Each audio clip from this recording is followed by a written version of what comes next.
জম্মু কাশ্মীরের পহেলগাঁওয়ের বৈশরণ উপত্যকায় মঙ্গলবার দুপুর 3টে সাড়ে 3টে নাগাদ জঙ্গি হামলা হয় এবং সাধারণ মানুষের যারা পর্যটক গেছিল ঘোরার জন্য 28 জন পর্যটক মারা যায়। उमरा चल ना यार, ओए था कोई दिसता जहांगीर तो यार बेड़ियां पे छठा जुल दे यार, तुम मौत दी कसम इधर गई है।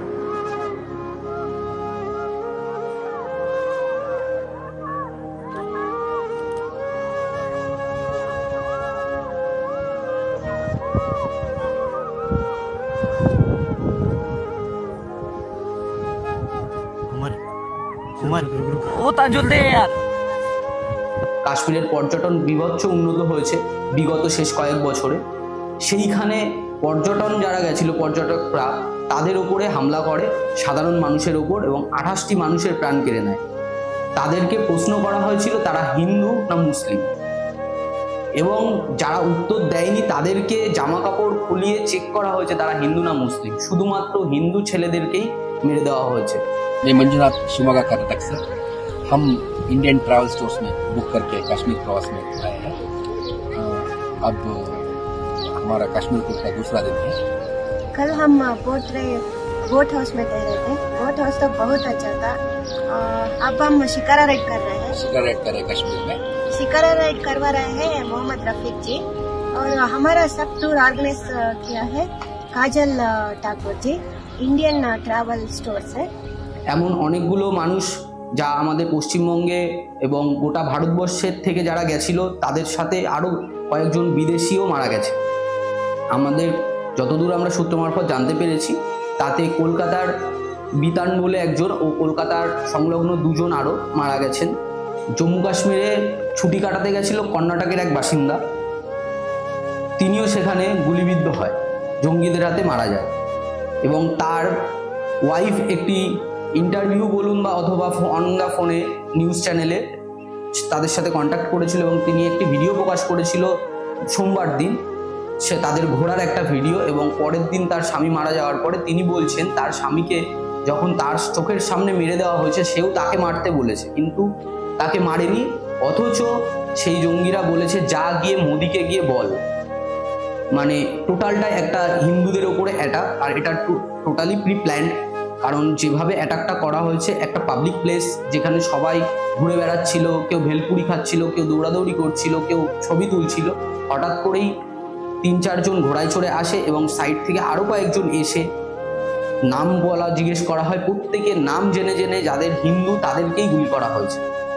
এখনও পর্যন্ত মৃতের সংখ্যা 28 ছাড়িয়ে গেছে, আহত আরও আছে, সঠিক খবর এখনও পাওয়া যায়নি। বর্তমানে ভারতবর্ষের স্বরাষ্ট্রমন্ত্রী সেখানে গিয়ে পৌঁছে গেছে, অলরেডি বৈঠক চলছে, বিভিন্নভাবে জানার চেষ্টা চলছে কিভাবে কি হলো।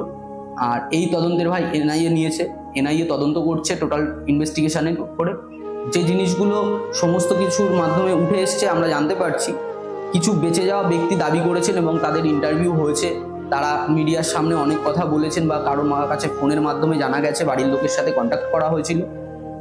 তারা বলছে সন্ত্রাসীরা প্রথমে এসে জিজ্ঞেস করে নাম, অন্য কিছু তাকে জিজ্ঞেস করা হয়নি। হিন্দু পর্যটকদের চিহ্নিতকরণ করে তাদের মারা হয়েছে, এমনকি তাদেরকে আজান পড়তে বলা হয়েছে, যাদের মাথায় সিঁদুর দেখেছে তাদের স্বামীকেই মেরেছে। এবং প্রয়োজনে তারা জামা কাপড় খুলিয়ে চেক করেছে সে হিন্দু না মুসলিম। টেররিজম হ্যাজ নো রিলিজিয়ান, আমরা এটাই জানতাম, কিন্তু সেটা নয়। Terrorism has a no religion. Pant খুলিয়ে ধর্ম দেখে হত্যা করা হয়েছে, এটা একটা প্রি প্ল্যান্ড। টোটালটাই একটা সুন্দর চক আউট করে শুধুমাত্র সাধারণ যে হিন্দু পর্যটকরা গেছিল তাদের পরেই গুলি চালানো হয়। জেহাদিদের কি সেই লড়াই যেখানে বলা হয়েছে মুসলিম বাদ দিয়ে অন্য ধর্মকে মারো? এই দুর্ঘটনায় আইবির এক অফিসার মারা গেছেন, এক নৌসেনায় যুক্ত কর্মরত একজন মারা গেছেন, এছাড়াও এক গোয়েন্দা মারা গেছেন, আরও এইরকম সারা দেশের বিভিন্ন প্রান্তের প্রচুর মানুষ মারা গেছে। এর মধ্যেই আমরা জানতে পেরেছি পাকিস্তান ভিত্তিক লস্কর-ই তৈবার সাথে যুক্ত একটি সংগঠন যার নাম দ্য রেজিস্ট্যান্স ফ্রন্ট TRF এই হামলার দায় স্বীকার করে নিয়েছে। এবং আমরা মনে করছি এটা একটা নিছকই শুধুমাত্র সাধারণ কোনো প্ল্যান নয়, কিছু বড় আকারের প্ল্যান করে এটাকে জাস্ট একটা চক আউট দেখানো হয়েছে। এই জঙ্গি হামলার পেছনে, এই সাম্প্রদায়িক হামলার পেছনে অনেকগুলো কারণ আছে। পাকিস্তানের চক্রী তাহাউর রানাকে এতদিন কাছে রেখেছিল আমেরিকা। দীর্ঘদিন পর এক্সট্রাডিশন চুক্তির মাধ্যমে রানাকে ভারতে হাতে দিয়ে তুলে দিয়েছে আমেরিকা। এই মুহূর্তে ভারতের বুকে সফরে আছে আমেরিকার ভাইস প্রেসিডেন্ট। কিছুদিন আগে স্পেশাল স্ট্যাটাসকে সরিয়ে কাশ্মীরকে স্বতন্ত্রভাবে জুড়েছে ভারত। এরই মাঝে লস্কর ই তৈবা কাশ্মীরে আক্রমণ করল। একবার ভেবে দেখুন। এদিকে পাকিস্তানের তাহাউরের রানার কুখ্যাত মামলার ট্রায়াল চলছে ভারতে। খুব একটা সহজ গণিত নয়। বড় মেসেজ, পাকিস্তান ছাড়াও আরও কিছু দেশ ইনভলভমেন্ট থাকতে পারে এর মধ্যে। এই মুহূর্তে সকল রাজনৈতিক দলকে একসাথে জঙ্গি দমনকেই প্রায়োরিটি দেওয়া উচিত। জঙ্গিদের মূল দর্শন জাতীয়বাদ বিরোধী দর্শন। তারা পশ্চিমের থেকে উঠে আসা সেকুলারিজম ও রাষ্ট্রবাদকে ঘৃণা করে। এই ঘটনার সঙ্গে কিছু কোশ্চেন উঠে আসছে, সেগুলো হচ্ছে কাশ্মীর সবসময় একটা সাধারণ জায়গা নয়। সেখানে সারাক্ষণ বিভিন্ন রকম জঙ্গি হামলা এবং বিভিন্ন অ্যাক্টিভিটিস হয়ে চলে এবং সারাক্ষণ সেখানে বিভিন্ন ইন্ডিয়ান ফোর্স থাকে। কিন্তু এই যে জায়গাটায় বৈশরণ্য উপত্যকায় পেহেলগাঁওতে যখন অ্যাটাকটা হলো, তখন সেখানে কোনো ফোর্স ছিল না কেন? সিকিউরিটি ফোর্স ছিল না কেন? 2000-এর ওপরে পর্যটক সেখানে ছিল, ঘোরাফেরা করছিল, কিন্তু তবু কোনো সিকিউরিটি ছিল না। তার যে জঙ্গিরা এসছিল তারা মিনিট 5 থেকে 10 মিনিট সেখানে প্রেজেন্ট ছিল এবং 50 রাউন্ড গুলি চালায়।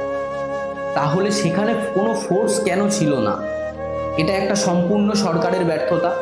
সিকিউরিটি যখন নেই, সেখানে এই ঘটনা ঘটছে এবং তারপরে সেখানে সিকিউরিটি পৌঁছাচ্ছে, এটা একটা বড় কোশ্চেন।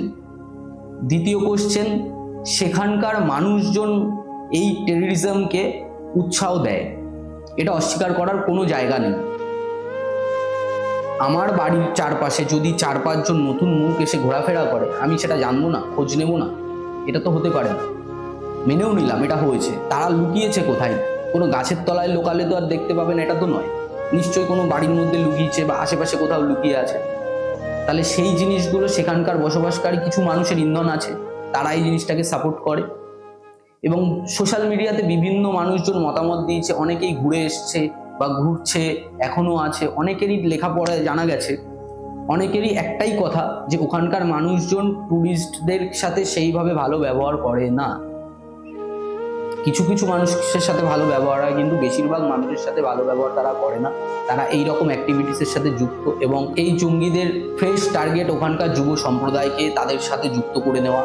তাতে এই আক্রমণ, এই অ্যাক্টিভিটিসগুলো করা সুবিধা হবে সেখানে থেকেই, সেখানকার অ্যাক্টিভিটিস। কারণ এটা সাধারণ মানুষ। একটা জিনিস হিসাব করে দেখুন, কাশ্মীরের পর্যটনের ওপরে এই পর্যটকরা যদি কাশ্মীর যেতে না পারে, তাহলে ইনকাম হবে কি করে? টোটাল কাশ্মীরের সবথেকে বেশি ইনকাম এখন এই পর্যটনের ওপরে।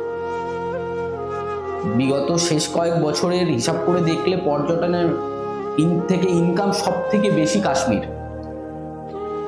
তো সেই জায়গায় দাঁড়িয়ে সব থেকে বড় ন্যাশনাল অ্যাক্টিভিটিস এটা এবং ন্যাশনাল ইস্যু হয়ে গেল। এর পেছনে ফার্স্ট কোশ্চেন, সিকিউরিটি কেন ছিল না ইন্ডিয়ান ফোর্সে? দ্বিতীয়, যারা মদত দিচ্ছে তাদেরকে খুঁজে বের করতে হবে এবং কারা করছে সাধারণ মানুষ সেগুলোকে নিজেরাই আইডেন্টিফাই করতে পারে। আমেরিকার প্রেসিডেন্ট ডোনাল্ড ট্রাম্প, পুতিন এবং ইসরায়েল থেকে পূর্ণ সহায়তার বার্তা দেওয়া হয়েছে, ভারতের পাশে আছেন তারা জানিয়েছেন। আর ভারত সরকারের পক্ষ থেকে এখনো পর্যন্ত যে অ্যাকশানগুলো দেখা গেছে, সে স্বরাষ্ট্রমন্ত্রী সেখানে প্রেজেন্ট হয়ে বিভিন্ন বড় বড় বৈঠক করেছেন।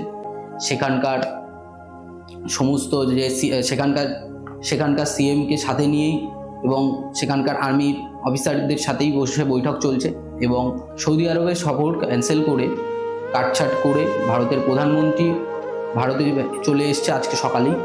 মাঝে মাঝে মনে হয় বেঁচে আছি, এটাই বড় বিস্ময়। একদিকে শিক্ষা, ডাক্তার, সাধারণ মানুষ রাস্তায় নেমে আন্দোলন করছে, অন্যদিকে কয়েকজন প্রাণ হারিয়ে ভূস্বর্গেই পড়ে রইল। সবকিছুর মধ্যে দামি হলো একটা কথা, রাজনীতি। আর আমরা তো সাধারণ মানুষ। শক্তি চট্টোপাধ্যায় কবেই লিখে গেছেন, মানুষ বড় সস্তা, কেটে ছড়িয়ে দেব। মানুষ বড় সস্তা, কেটে ছড়িয়ে দিলে পারত।